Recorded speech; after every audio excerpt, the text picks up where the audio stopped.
여러분 안녕하십니까? C채널 뉴스입니다. 오세훈 전 서울시장의 한강 르네상스 사업의 일환이었던 새빛 둥둥섬에 대해 한강을 오염시키고 있다는 지적이 따르고 있습니다. 더욱이 법적 절차를 무시하는 등 사업 또한 총체적으로 부실하게 진행된 것으로 드러났습니다. 시민단체들은 사업 관련자들에게 구상권을 청구할 예정입니다. 조은희 기자의 보도입니다. 서울의 중심인 한강에 색다른 수변 문화를 만들어보자는 취지로 기획된 새빛 둥둥섬. 당시 오세훈 서울시장은 한강 르네상스 사업의 핵심 사업으로 새빛 둥둥섬 프로젝트를 강행했습니다. 하지만 시민단체들과 환경 전문가들은 한강에 거대 규모의 시설물을 설치한 것만으로도 수질 오염 가능성이 크다고 우려하고 있습니다. 주변 생태계 환경을 파괴할 수 있으며 자연스러운 물의 흐름을 방해해 수많은 퇴적물을 만들어내게 된다는 설명입니다. 쓰레기 같은 것들이 간혹 같이 오긴 하는데 사실 그 자체가 큰 문제라기보다는 인위적으로 버려지는 쓰레기는 문제가 돼서 주어야겠지만 강은 원래 퇴적물질들을 가지고 움직이는 게 본성입니다. 이제 그런 곳에다가 과도한 시설을 만들었기 때문에 그게 이제 문제가 되는 거죠. 특히 새빛 둥둥섬이 위치한 반포지구는 한강 둔치 중에서도 유난히 고도가 낮은 편이라 비가 오면 침수되기 일쑤고 이러한 환경 문제로 인해 유지 관리 비용도 갈수록 증가할 것이란 지적입니다. 보시는 것처럼 새빛 둥둥섬은 지난 장맛비에 한강 수위가 높아지자 육지와의 연결다리를 해체한 바 있습니다. 하지만 다시 수위가 낮아지자 육지와의 연결다리를 재조립하는 공사를 진행했습니다. 장마철마다 다시 해체와 조립을 반복하는 겁니다. 이런 가운데 서울시는 새빛 둥둥섬 사업에 대한 자체 감사를 실시해 이 사업이 총체적 부실 속에 추진됐다는 결과를 내놓았습니다. 서울시 한강사업본부가 민간 사업자인 플로썸과 시의회의 동의 절차가 없이 사업 협약을 체결했다는 겁니다. 또 두 차례나 협약을 변경하면서 총 투자비를 660억 원에서 2배 이상 늘리고 민자 사업자의 무상 사용 기간을 20년에서 30년으로 연장했다는 사실도 드러났습니다. 총 투자비가 늘어날수록 민자 사업자가 투자 비용을 회수하는 기간이 늘어날 수밖에 없으며 서울시로 운영권이 넘어오는 30년 후엔 그 가치를 장담할 수가 없다는 설명입니다. 결국 이러한 부담은 시민들의 세금으로 고스란히 떠안아야 될 상황입니다.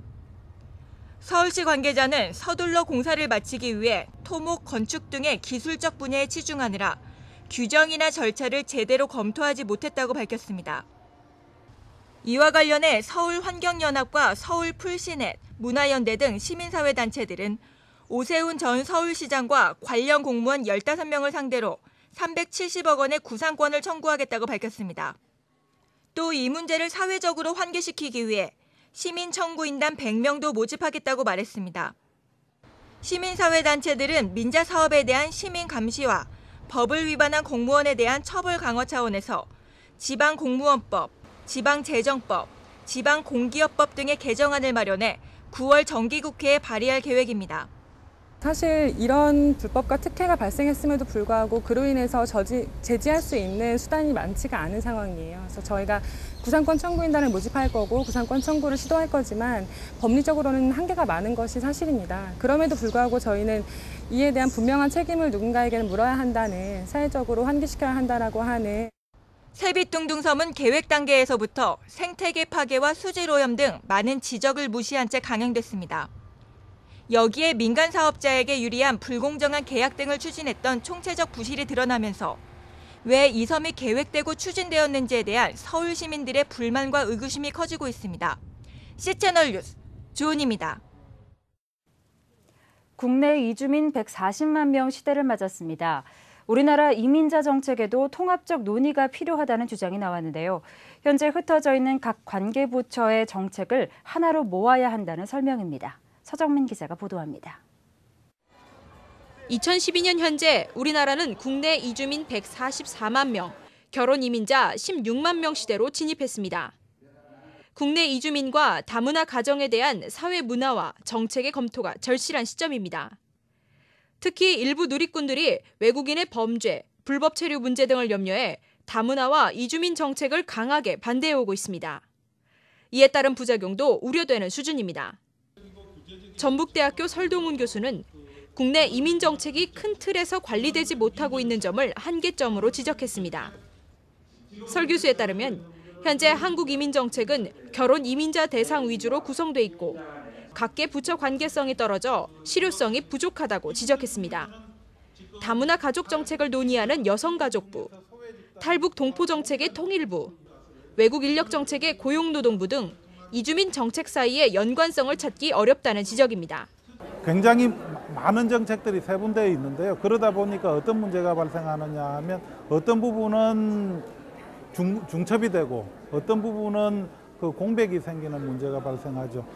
그래서 좀 더 포괄적이고 체계적인 정책의 틀을 만드는 것이 중요하다고 생각합니다. 전문가들은 또한 이민자 정책의 실효성을 얻기 위해서는 결혼 이주민 외 외국인 근로자에 대한 구체적 프로그램이 마련돼야 한다고 입을 모았습니다. 법무부 출입국 자료에 따르면 2012년 3월 기준 총 체류자는 59만 4,875명으로 집계되고 있어 사회 보장을 위한 제도적 장치가 절실해 보입니다. 건강보험 가입이나 불법 체류자 인권 개선에 대한 근본적 대안 역시 중요성을 얻고 있습니다. 인권 보장에 대한 문제, 그리고 우리나라가 더욱더 선진국으로 가기 위한 선진적 이민 정책을 내기 위한 하나의 그 첫 걸음으로서 굉장히 많은 부분들을 좀 이야기를 해야 되는 부분이라고 저는 개인적으로 생각을 하는데요. 한편 일부 국민들의 배타적 인식도 이민자 통합 정책의 걸림돌로 작용하고 있는 것으로 분석되고 있습니다. 이민자들을 일방적으로 피해자나 구호 대상자로 받아들인다는 인식이 다문화 사회로의 정체 현상을 빚고 있다는 주장입니다. 집단의 범죄율이라든지 이런 걸 따져보면 한국인 평균보다 훨씬 낮습니다, 범죄율이. 그래서 개인의 문제를 지적한 것은 100번 온당합니다. 그렇지만은 그들 집단 전체를 범죄 집단으로 보는 것은 굉장히 문제가 많다는 생각이고요. 우리나라의 경제 성장률이 높아질수록 코리안 드림을 꿈꾸며 국내를 방문하는 이주민은 더욱 많아질 것으로 보입니다. 다문화 사회는 이제 거부할 수 없는 시대적 흐름이 된 가운데 국내 이민자 정책 점검에 대한 실효성 있는 정책 마련이 시급해 보입니다. C채널 뉴스 서정민입니다. 한국기독교교회협의회가 국가인권위원회 현병철 위원장 연임 방침에 대한 철회를 촉구했습니다. 교회협은 현 위원장의 지난 임기 동안 한국 사회의 인권이 후퇴했다며 스스로 사퇴할 것을 촉구했습니다.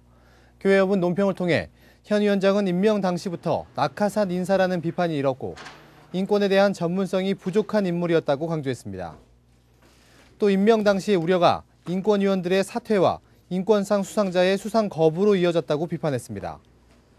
이와 함께 인권위가 최근 특정 종교 관련 단체에게 종교 차별로 인한 인권 침해 실태 조사와 개선 방안 연구 용역을 줘 종교 간 갈등을 유발할 수 있는 여지를 제공했다고 교회협은 지적했습니다. 이와 함께 교회협은 현 위원장이 사회적 약자의 인권 보호에 무관심했고 민간인 사찰 등의 인권 침해에 대해서도 침묵했다며 대통령은 연임 방침을 철회하고 전문성과 책임성 있는 새 인물로 위원장에 세워줄 것을 촉구했습니다. 유엔이 주도하고 있는 무기거래 조약 협상이 오는 27일 타결을 목표로 진행되고 있습니다. 이러한 가운데 세계교회가 이번 조약이 탄약 등의 무기를 통제하는 역할을 해야 한다고 촉구했습니다. WCC 세계교회협의회와 WEA 세계복음주의연맹, 가톨릭계 단체인 팍스 크리스티, 카리타스는 연대 성명을 발표하고 협상에 참여하고 있는 194개국 정부가 탄약을 통제하는 조약이 될 수 있도록 노력해야 한다고 호소했습니다. 성명서에는 일부 국가들이 인권 유린, 테러 등 전쟁 범죄에 사용되는 무기를 통제하는 데 소극적인 입장을 나타내고 있다며 이는 범죄자들에게 무기를 팔 수 있는 문을 열어주는 결과가 될 것이라고 우려도 나타냈습니다. 한편 이번 무기거래 조약을 위한 유엔 컨퍼런스에는 WCC 중앙위원회 월터 알트만 의장이 참여해 에큐메니컬 진영을 이끌고 있으며 WCC의 무기거래 조약 캠페인에는 전 세계 70개 교회, 35개국 단체들이 동참하고 있습니다. 대한예수교장로회 통합총회가 이단 사이비 단체가 주최하는 수련회나 여름 캠프에 참석하지 않도록 한국교회에 주의를 요청했습니다.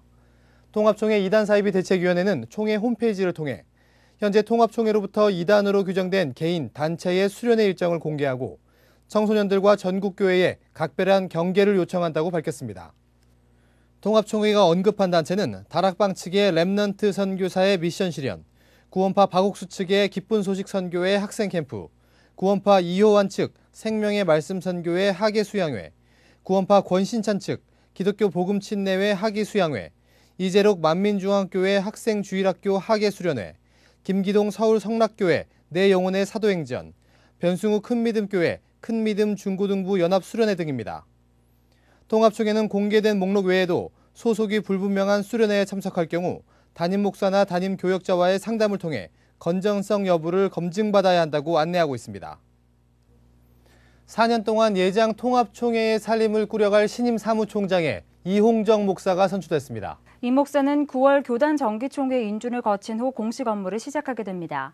20일 통합총회 임원회를 통해 선출된 이홍정 목사는 서울대와 장로회 신학대를 졸업하고 영국 버밍엄 대학교에서 선교신학 박사학위를 받았으며 총회 기획국장을 역임했습니다.